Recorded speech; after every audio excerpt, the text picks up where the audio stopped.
What's good with y'all? Baldy is with us in spirit, the working man. But we know, as we always say, bro, secure the bag first. Secure the bag. We here. When you can get back with us, you know where we at. We are expecting him to call on his lunch break, as always, when he's not here. So yes, sir. Anybody else can call as well. 267-368-5328 is the number to get a hold of us live in studio. And just to catch you up, if you are just tuning in, we talked some Sixers, we talked some NBA, and I said we were going to get into our Olympics and give you a medal count, a brief synopsis of what went on, what occurred during the Olympics, the Winter Olympics 2018. But I want to get back into something else real quick before I forget. And it involves the NBA because we talked about the Sixers and their playoff implications. And like I said, right now they sit in the 7th seed.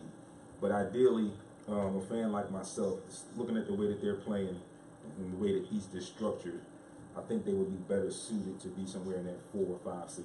What's that? Teams would be more evenly matched, and they have a better chance of progressing on to maybe even the second round in the playoffs. But there has been some talk amongst the NBA, excuse me, about changing the playoff format. And apparently there's been talk, and the NBA wants to adapt a playoffs play-in tournament. You with that, D? No. No, me either. I am definitely not liking the idea. And this is what was brought up. It says the proposal is 2 14 tournaments featuring the 7th, 8th, 9th, and 10th seeds in each conference. So what they're basically saying is teams 1 through 3 are in. Wait, 1 through 6 are in. 7, 8, 9, and 10 in each conference will have a play-in tournament. A play-in tournament. Yeah. Now it says the 7th seed would host the 8th seed. The winner of that single game nabbing the 7th spot, sources say. And then meanwhile, the 9th seed would host the 10th seed. The winner of that game facing the loser of 7 versus 8 for the final playoff spot. That's corny. So the way they're saying they were going to do it is 7 is going to play 8. The winner of that game will get the 7th spot. Yeah, and I can play the 10th. Okay. The loser of 7 versus 8 would end up getting the final playoff spot. Then 9 and 10. Wait, it says the 9th and 10th. The next seed would host the 10th seed. And the winner of that game would face the loser of the 7 versus 8 matchup for a final spot in the playoffs. I'm not with that. I'm not with that at all. Now, what they're saying is that, you know, any such change would need to be a majority approval. So it had to be 23 of the NBA teams would have to approve for this to take place. Oh, 23? 23. It's 30 teams in the NBA. Yeah. That would be majority. 23 teams would have to agree to it.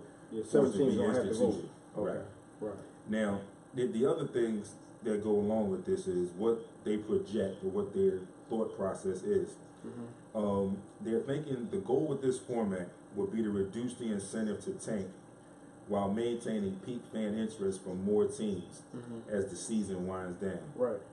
It's arguable this could accomplish those things, but there's also other facts to consider. Okay. The first thing that comes to mind is why isn't the first round 7 versus 10 and 8 versus 9 like most tournaments of that format? Obviously, the goal is to keep the 9th and 10th seeds interested by assuring one of them a spot in the final, and the 7 and 8 playing for just the possibility to swap places isn't all that interesting. So I don't think a lot of teams would be willing to do that. Because if I'm 7 and 8, 7 or 8, I have to play 8 or 7, and I only get the 7th seed. So there's no real incentive to me to play the game anyway. To play the game. Like if I'm the 8th seed, I only move up 1. If I'm the 7th seed and I win, I don't move at all. You just get a playoff spot. I just get a playoff spot, yeah. So there's no real incentive. And it's hard to see teams that are used to fighting for the 7th and 8th seeds voting for this possibility or being eliminated before the playoffs even begin, while letting an inferior team in. Right. Because you never know what could happen. You could have a day like the Sixers had last night where they couldn't buy a bucket. And you could play that 18. That 18 could be smoking hot. You could be the 7 and not make a bucket or struggle that entire like football, game. Like the hot team, like the Giants did that year. And then you end up on the outside looking in. You know, some team higher ups have pitched the idea, including the 7th and 8th seeds in the lottery, expanding the lottery field from 14 teams to 18 teams. That would guard against the possibility of any team tanking its way out of the tournament. Yeah, we talked about that yesterday. That I could see that you increase the lottery to 18 teams instead of 14. I could go along with that before I would go along with the playoff tournament. Yeah, I'm with it too. Because the playoff tournament, you can see that it wasn't well thought out, wasn't well put together. Because it's no reason, like the article said, there's no reason why it shouldn't be 7 plays 10, 8 plays 9, like any other tournament. That's the way it should be. You know, and it keeps people from tanking too. Yeah, it's going to keep people from tanking. But like we said, if I'm the 8 seed and I win, I'm only guaranteed the 7 seed. I'm talking about the lottery picks. Well, the lottery picks too. I mean, I would increase the lottery picks, make it from 14, make the 14s go into the lottery. Give them a chance, you know, and that would alleviate some of the tanking, because now you've got 4 more picks in there. You know, so I can struggle. I can almost make the playoffs, but I can still get better. You know, it's not the thing where I was in the middle and now I can't get a lottery pick, so I'm just stuck. I got to work this thing out. That would give teams more incentive to not tank. You know, they would play a little bit harder. But the playoff for the NBA is definitely not a good look. I think they should scrap that like immediately. But again, like we said, I just had the feeling from the way they structured it, I don't think a lot of teams are going to buy into that because of the way, like I said, the way it's structured. And now that you're here, Frank, I also talked about the signing of Marco Bellinelli by the Sixers, which I thought was a good signing because of his shooter. And then just yesterday, I heard the rumor that the Atlanta Hawks are expected to buy out Ersan Ilyasova. He's expected to return to the Sixers. I think that's another good pickup. Gives us another shooter. Gives us more spacing on the floor. It also makes our bench a lot better than what. Give other people rest. Not even so much give those people rest, but like I mentioned, we've got people on our bench who don't really give us a whole lot. TLC.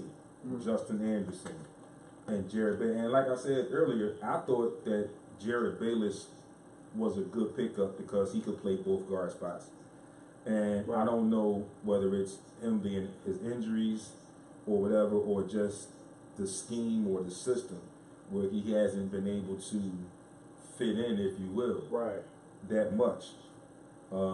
I give all the credit, or not all, I give a lot of credit to TJ McConnell for being that pretty much sole backup point guard on our team. And I don't know if it's some speculation that Markelle Fultz will see the court sometime this year. Not 100% sure, but I've seen 2 videos surface where his shot looks like, I'm not going to say fixed, but it looks a lot better than it has looked. But I heard, real quick there, I heard he might not play this year. It's a good possibility. I mean, that's the Sixers' MO. They hired him a specialist for him to work on his shot. And you know, that's the Sixers' MO, where he probably won't play. Like 20% for me, I think he's not gonna play. But you know, then you also have Amir Johnson and Trevor Booker. You know, I like Trevor Booker. Like I said, I like Trevor Booker. He's, like we said, he's that lunch pail kind of guy that you need on your team, where you don't have to run any offense for him. He'll get his points as they come. You know. But the difference with the additions of Bellinelli and possibly the addition of Ilyasova is these guys are well, one of them is big. Ilyasova is about 6'8", 6'9", I believe. At 250. Yeah.